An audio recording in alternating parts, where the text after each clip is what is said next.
Hi everyone, this is William, back with the new episode of Life on the Magic Mountain. Apologies for the lighting here. I could try and keep my shoulder and arm up the whole time. Anyway, I'm a day late. I do this series weekly, and I usually do it on Friday, so I'm a day late with that, so apologies. But we have a very interesting chapter and an interesting, although not very pleasant topic, which is suicide. So anybody who's jumping into this series for the first time, this is a series based on Thomas Mann's famous novel, The Magic Mountain, which turns 100 years old this year. It was published in 1924, and so there are a lot of activities going on in Davos, Switzerland around that. The novel is set in Davos, Switzerland at a TB sanatorium, and so this series compares Thomas Mann's novel with the reality of life in a TB sanatorium in Davos, Switzerland, in the first half of the 20th century. So the main character of the novel was at a sanatorium for 7 years between 1907 and 1914, and the real person that I often refer to, Grand Duke Dmitri of Russia, was in a sanatorium from September 1939 until his death there in 1942, in March 1942. So Dmitri and Hans Castorp are divided quite a bit by time, and yet they both they do share some experiences.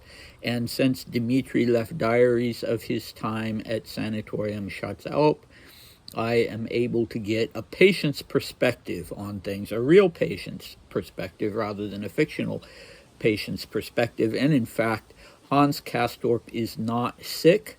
He's not worried about dying of tuberculosis in a sanatorium or anywhere else. So that definitely gives him a different perspective from what a real patient would have had.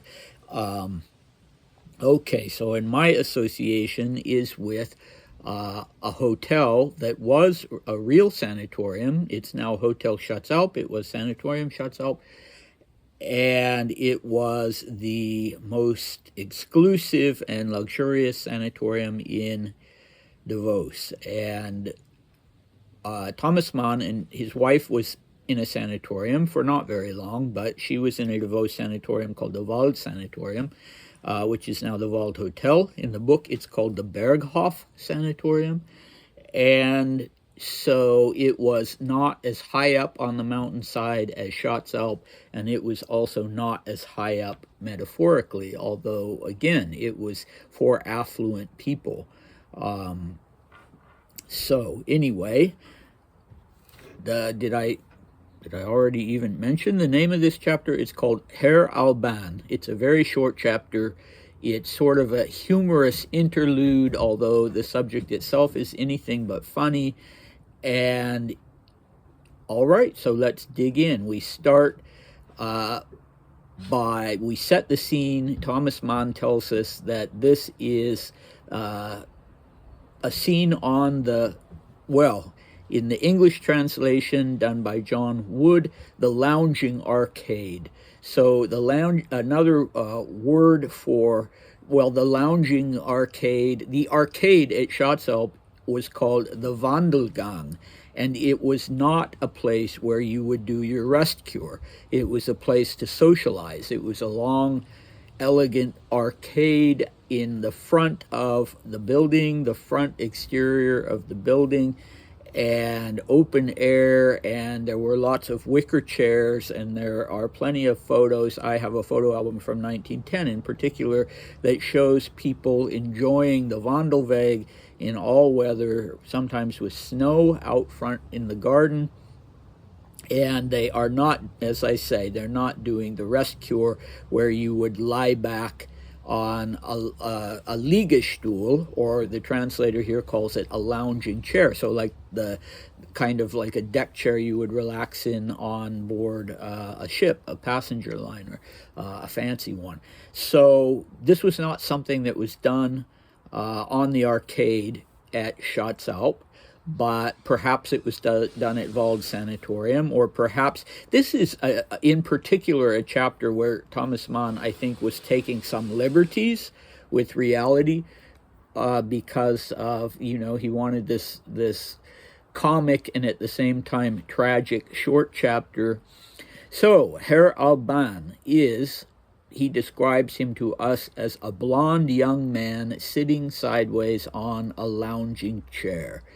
And what is he doing? He's smoking and he's playing with a knife. And there are many other patients out here doing their, I don't know that they're necessarily doing their lounge, their rest cure, but they are at any rate sitting on, wrapped up in blankets and sitting on these Liegestuhle, these lounge chairs. So he's doing this, it seems, to impress the ladies who are present. Playing with this knife that he explains to them is very, very sharp and will cut through flesh like butter, and asking them if they want to touch it. Obviously a phallic symbol. Herr Albin is a very, very ill man and maybe doesn't have a chance to to have more conventional relations with a woman, so he's flashing this knife around. The ladies are begging him to put it away. They're shrieking, but that only gets him even more wound up, and so he goes up to his room, and lo and behold, he has a revolver. He has a little shiny revolver, we're told, and so he starts flashing that around to get even a bigger reaction from them. And Thomas Mann describes him at this moment as having a rosy, childlike face. So there's this real juxtaposition between innocence and behavior that is quite alarming. So we're not given an age, but I would say he could even be 18, 19, 20. There were plenty of people at that age in the sanatoriums. Tuberculosis was often known for attacking quite young people and causing very premature deaths, particularly targeting young people. That wasn't necessarily the case, but yeah, it often was. And so this man is almost a child, but he's out impressing these women with first a knife and then a gun. And he's not wearing a coat. Everybody else is bundled up, but he's not wearing a coat. He doesn't have a blanket on his Liegestuhl. And the ladies know that he has been bedridden for 6 weeks with pneumonia. So he's newly released from that strict bed rest, and clearly wanting to have whatever fun he can, and showing everybody that he is not afraid of what lies in store for him. So we're told by Thomas Mann. So if you could picture this, say in a movie scene, it's hard to overlook, or I mean, it's easy to overlook it when you're reading the book. But we have this funny image of Thomas Mann tells us you could hear several ladies stumble as they tried to jump up from their chairs and got tangled in their blankets. So Hans Castorp is on his balcony, overlooking this whole scene.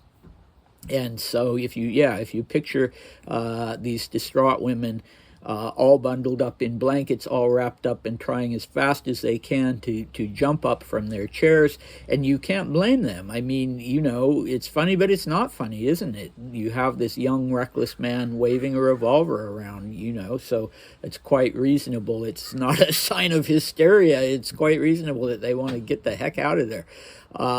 And let's see, then he explains to us his reason for doing this. And when the women realize that he's referring to suicide, they're even more horrified that this young man would contemplate that. So I have some quotes here from Herr Albin explaining himself, and in this first one he's explaining to the women why he has this revolver in the first place. He tells them, I keep it at the ready for the day when all this malarkey here gets too boring, and I shall have the honor of paying my final regards. So I'm not sure exactly why the translator Wood uses the word malarkey. That is an Irish word if ever I've heard one. And so that irritates me just a little, because Herr Albin is definitely not Irish. But at any rate, he's telling them that, he's going to make hay while the sun shines. And when he enters the final stage of his illness, he is going to use the revolver on himself. And he tells them what his plan is, not to shoot himself in the heart, but in the head. And they just keep getting more and more horrified. And he says, this is my third year here, and I'm fed up with it. So he's referring not just to illness, but as you can see, to boredom. And so he's been there for 3 years. Well, in a typical patient who's in the state of illness that Herr Albin is, they would be there for 3 years. You would find their name appearing on the guest list for a 3-year period, yes, or longer, but they would not be there for the entire 3 years. What most for the entire 3 years. What most patients did was to come and go. So they would get bored, as Herr Albin has, and if they were ambulatory, if they possibly could, they would go to some other watering place or health resort, probably in a sunny locale, the south of France, or something like that. So they would kind of go from health resort to health resort, from sanatorium to sanatorium. So if Herr Albin was a typical patient, he would not have been at Schatzalp for 3 years solid, but there were, of course, some people who did do that. So it could be that he'd been there for 3 years, which is certainly a long time. And then he gets a little more philosophical, and instead of talking about boredom, talks about the fact that, as far as he's concerned, this disease is going to kill him. And he says there's no point in trying to tempt fate. It's simply going to happen. The women are trying to get him to at least put on a coat and to do a proper rest cure, but he won't do it, and he says there's no point in trying to tempt fate. And then he goes on to tell them the director himself hardly bothers to conceal the fact, not even for appearance sake, by which he means that the director, Dr. Behrens, isn't hiding from him the fact that he is dying. And then he talks about this theme running throughout the book, that people in sanatoriums sometimes took this fatalistic approach as it releases them from all obligations and responsibilities, even moral responsibilities. And Herr Albin says, I don't need to do anything anymore. I'm no longer in the running, and I can laugh at the whole thing. So that was one way of dealing with this. You have a very young person who's dying, and he's just decided that he can't change that, so he's going to shrug his shoulders and laugh the whole thing off. So, yeah, that was one way that patients dealt with that. And in this very gloomy book by the German author Klabund called Die Krankheit, there are several characters on that end of the spectrum. One woman just randomly offers herself to a man that she finds attractive, just literally walking down the street. And she says the same thing that Herr Albin says. I'm already dead as far as I'm concerned, so what does it matter what I do? So the other end of that spectrum was that people who were overtly depressed. And so our Grand Duke Dmitri was on that side of the spectrum. And, obviously I think, I don't know, I'm not a psychologist, but I think psychologists would say that at the bottom of the way Herr Albin is behaving, there's depression on his part. But he expresses it differently than, say, excuse me, than Dmitri does. Okay, and this is very distressing for the people. It's not a laugh, really. One woman, Thomas Mann tells us, is sobbing violently. And, this is a traumatic thing for her. It would be. So another woman begs Herr Albin not to chase the bath attendant away, so there were no bathrooms in the rooms at all. This is 1907, and a bath attendant comes and gives people, I think on a daily basis, an alcohol rub down, and then they would go and take a bath like once a week or something like that. But Herr Albin is just behaving badly across the boards. He's chasing the bath attendant away, he's not keeping the rest cure, and he's distressing people with this talk of suicide and with playing with this knife and this gun. So Hans Castorp is watching this from his balcony, and that kind of strikes a funny chord with me, because there was a Dutch dance group that came to Schatzalp one of the years while I was there, and I was staying after the hotel had closed, and I am the historian in residence there for several months a year, so I continued to stay every year when the hotel is closed. This was actually before I had that position, but anyway, I was there, the hotel was closed, and there was this Dutch dance group that had received permission to film a little short film. I think it's 25 minutes there, 25 minutes long. They were allowed to film it there. It's based on the Magic Mountain.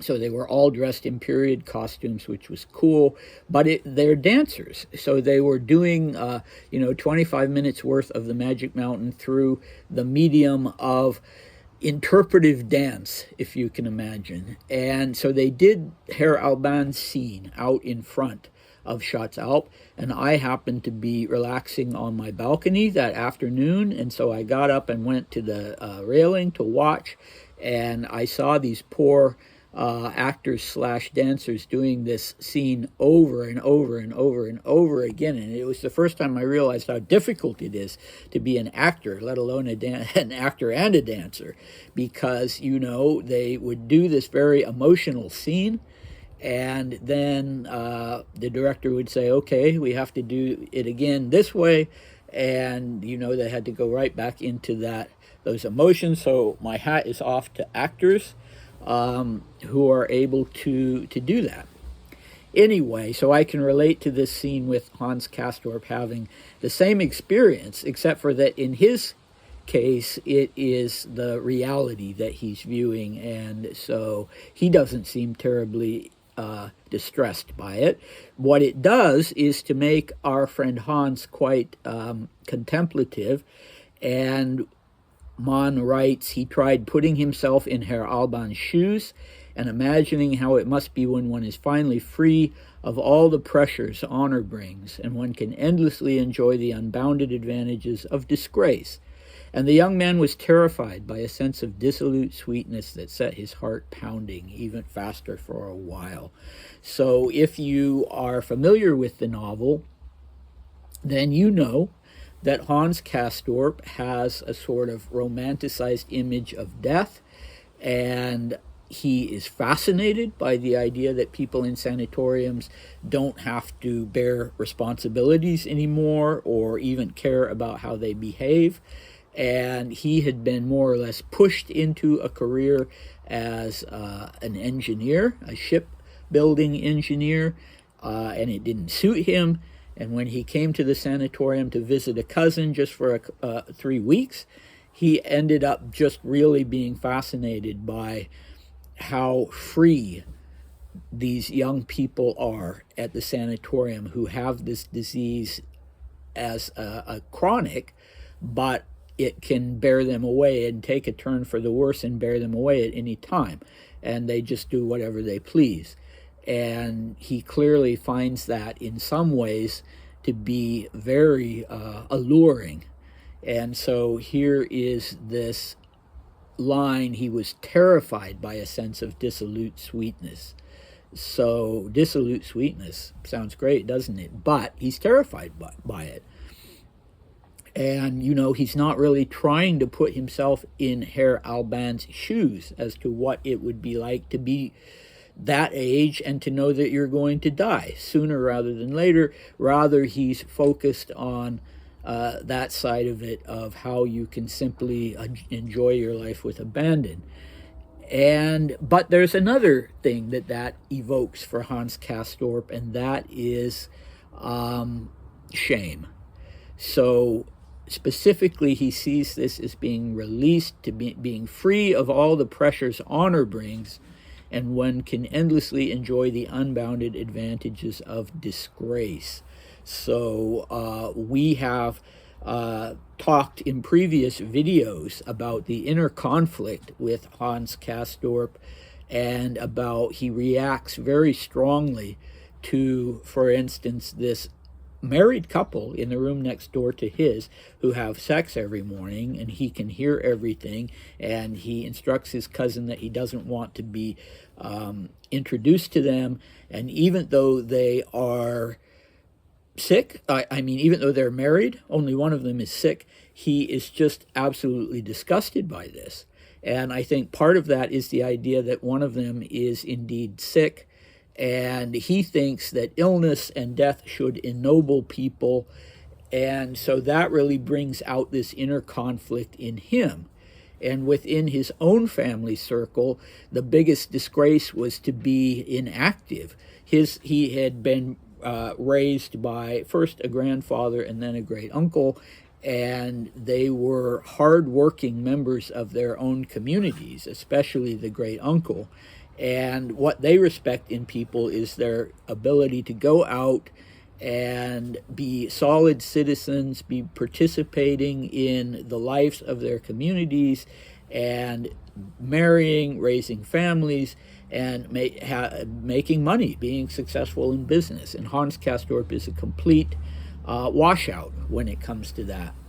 He ends up staying at the sanatorium for 7 years and doing nothing, and for all of those 7 years this remains a real conflict for him, and there's this shame just under the surface. But anyway, that is all I'm going to say as far as talking about what's going on in the chapter itself. So now let's sort of look at thematically the ground we've covered here. And if you've been watching this series all along, you know, of course, that there are multiple spoilers. So if you're just reading the book for the first time and you're watching this, if you're bothered by spoilers, then definitely you don't want to watch this part of the video. You've already learned that Hans Castorp is going to stay for 7 years. Okay, so I wish I had a print of it here, but there was a famous Davos artist called Philipp Bauknecht. He wasn't from Davos, I should say. He was German, but he settled in Davos and painted Davos, landscapes and all kinds of things. And he also did a woodcut that really kind of sums up, in a way, what you had behind the closed doors in Davos. So the woodcut shows not a sanatorium, but a pension. And there were lots of pensions for people who couldn't afford or didn't want to stay in a sanatorium, but who had tuberculosis. And so in this woodcut, on the ground floor, you see a deathbed scene, a woman in bed and a man holding her hand, and clearly she's dying. So it's a house with a ground floor, 3 stories, and an attic. So on the ground floor, there's this deathbed scene. On the first floor, there is a party with dancing and a person playing the piano, and everybody's having a great time. On the third floor, or the second floor, there is a man hanging himself. Very bleak. He's alone and he's hanging himself. And then on the attic, I guess, yeah, it's a main floor, 2 floors, and then an attic. In the attic, there's sort of incongruously a person with a telescope stargazing. The window is open, he's got his telescope, and he's stargazing. So, you know, it's really, really very interesting and very full of pathos. And so you can find that online. You can find photographs of that online, or you can see it on my Sanatorium Shots Help Facebook group. Okay, so let's talk about suicide and violence in Davos. Historically speaking, the most famous suicide in Davos was the artist and a contemporary of Philip Bauknecht, also an expressionist, Ernst Ludwig Kirchner. He had an illness, but it wasn't tuberculosis. Can't remember quite what it was. He spent many years in Davos. He was kind of a depressive type. He was definitely, you know, your wild, pagan, dance naked in the woods kind of person, and he had his own little sort of artist colony, and he owned a house and property in the countryside, and he just reached the end of the line at one point and ran out into a meadow and shot himself twice in the chest. It's a bit of a mystery why he did it 2 times, but I guess the gun must have... I don't know. I haven't seen an autopsy if that bullet penetrated as well. But at any rate, he died. That was, I believe, 1938, so not long before Grand Duke Dmitri arrived. And yeah, it was something that shook the whole town up. Okay, and there's a Kirchner Museum in Davos now if you want to go and look at his gorgeous paintings of the mountainscapes and other things in Davos. So there was a while when I was looking at, it's a pain because you have to look at them on microfilm, but at the document archive in Davos, they have a Russian newspaper.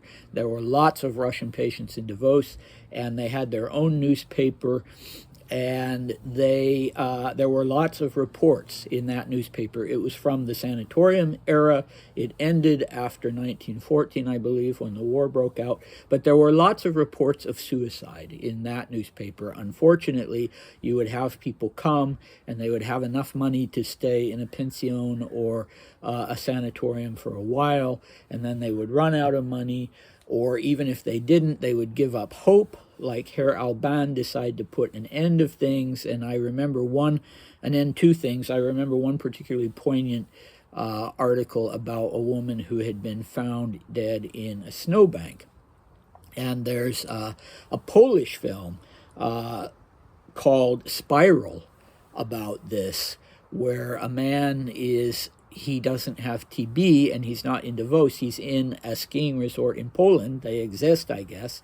And he has cancer, and he is waiting for the end in a hospital, but he has just enough strength at one point to slip out of the hospital, go to a ski resort, and initially he walks in the evening when all the guests are in a common area, and initially they're very charmed by him, but then he starts yelling and being contentious, and everything gets nasty, and he says, you know, to hell with all of you, I'm going out for a walk.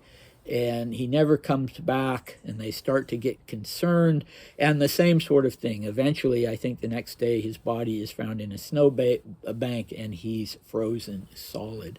Or is he? Maybe. Either we find out in flashbacks, or they revive him and take him back to the hospital. I should know that because it's a favorite movie of mine, but don't watch it if you are having a bad day.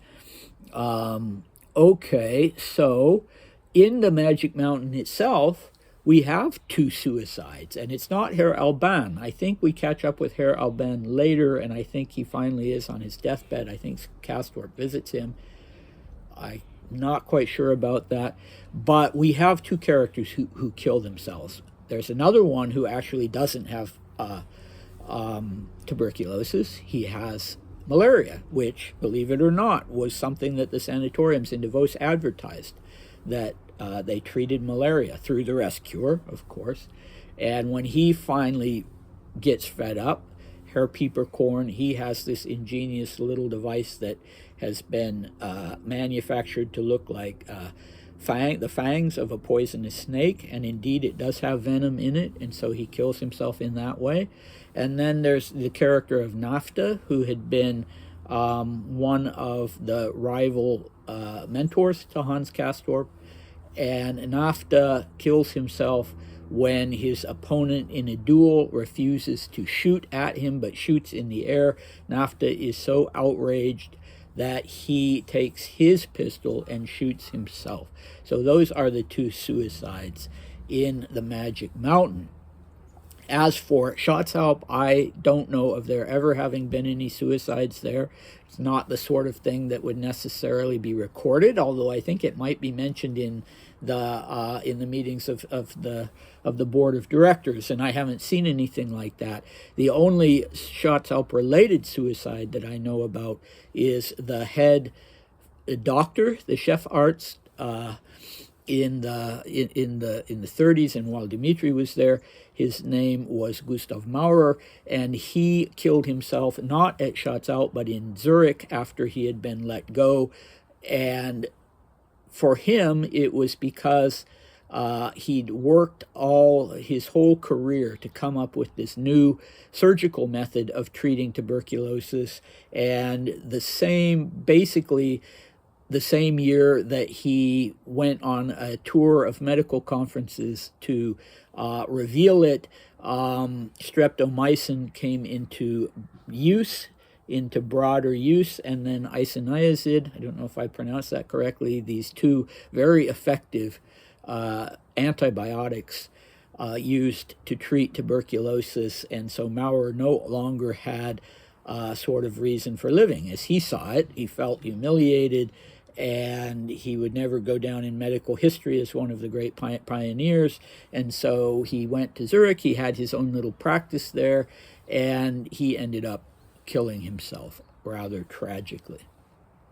All right, but at Schatzalp, I thought for a while, because Dmitri was very much the depressive type, I thought for a while, and I'm sure there's always that possibility that he had killed himself, because there were various times in his diaries when it's clear that he's quite distraught. And he as I say, he was a depressive type. And so I thought, maybe that's ultimately what he did. I have gotten information in the meantime that seems to me to be absolutely solid, that he died of kidney failure. He was ready to leave the sanatorium, but then he had a medical crisis, but it wasn't tuberculosis of the lungs. It might have been that the tuberculosis went his kidneys, but he fell ill, and he was clearly suffering from kidney failure, and he died 3 weeks later. And, whether he had taken the Herr Albin and Ernst Ludwig Kirchner way out, the possibility is there, but I doubt it. Okay, so talking about violence not related to suicide. Well, if Kirchner was the most famous suicide in Davos, then there is certainly a man who was the most famous murder and a murder victim, and hopefully he always will be. Because we don't want any more. Okay, so his name was Wilhelm Gustloff, and he was a German, and he was the head of the Nazi Party in Switzerland, and he would pay a visit to any German citizens who were certainly in Davos. I suppose he sent other people in other parts of Switzerland, and they would be told in uncertain terms that they were going to join the Nazi Party or else, and that a dossier was going to be compiled about them, and that there were mandatory meetings every week, and if they didn't turn up for those, if they didn't join the party, so on and so forth, then reports and their dossier would be sent back to Germany, and they would be in big trouble when they got back, and so on and so forth. So he was basically trying to intimidate people into joining the Nazi party, even while they were abroad in Switzerland. So Gustloff was shot to death in Davos. And you can still go and see the exterior of the apartment building he lived in. It's a blue building right back behind a building called Schweitzer House in Davos. And so that is, that made a big stir, because then Hitler immediately leapt on that to make Gustloff into a martyr and named a ship after him. And the ship was famously sunk at the end of the war, when it was just packed to the gills with passengers trying to get away from Eastern Europe to go west, one step ahead of the Russians. And it was sunk by a Russian torpedo, and it was the single, so far, God forbid again that there should be anything that breaks the record, but it was the single biggest nautical disaster in history, on the basis of number of people who died, because it was so overcrowded and the people just didn't have a chance. Okay, so Gustloff and Kirchner,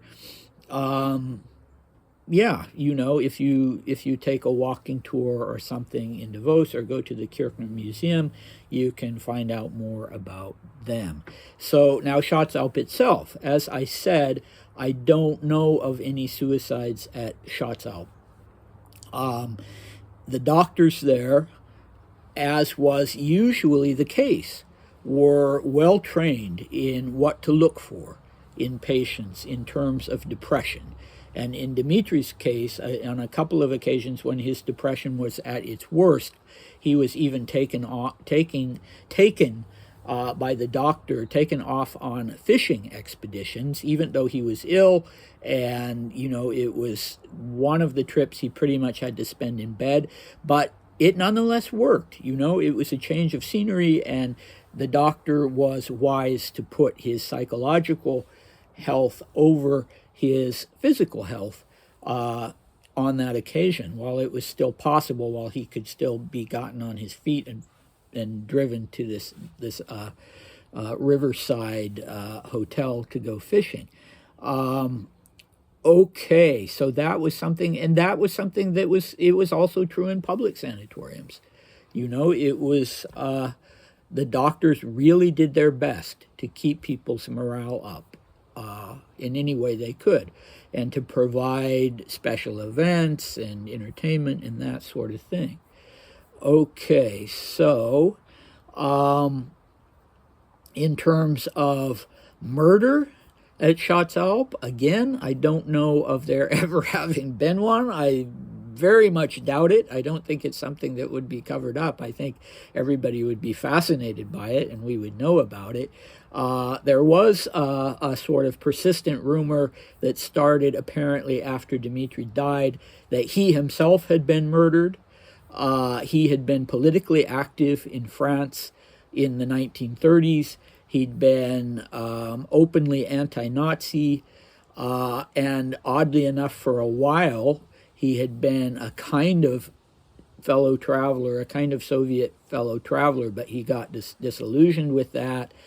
And so, there was speculation, that he'd been killed by a Nazi assassin, or that he'd been killed by a Soviet assassin. But that was always pretty far-fetched, because by the time he was at Schatzalp, he was just not a threat to anyone. It would have had to be, be them taking this big risk of sending an assassin to Davos to kill someone just out of a grudge, because he wasn't a political danger to anyone. Okay, so let's finally talk about whether this scene with Herr Albin could actually have taken place in a sanatorium in Davos. And I'm thinking, yes, it could have taken place, but that same day, this Herr Albin would have been shown the door. I just can't see this happening. Other patients were badly distressed by this and scared. One of them was sobbing violently, Mon tells us. Others were getting up as fast as they could to run back into the building. And this young man is so erratic, and the gun could so easily have gone off and somebody been killed. From beginning to end, I just don't think this was possible. So Shots Out, for instance, was a very, very, they tried to run it as far as they could, like a Grand Hotel.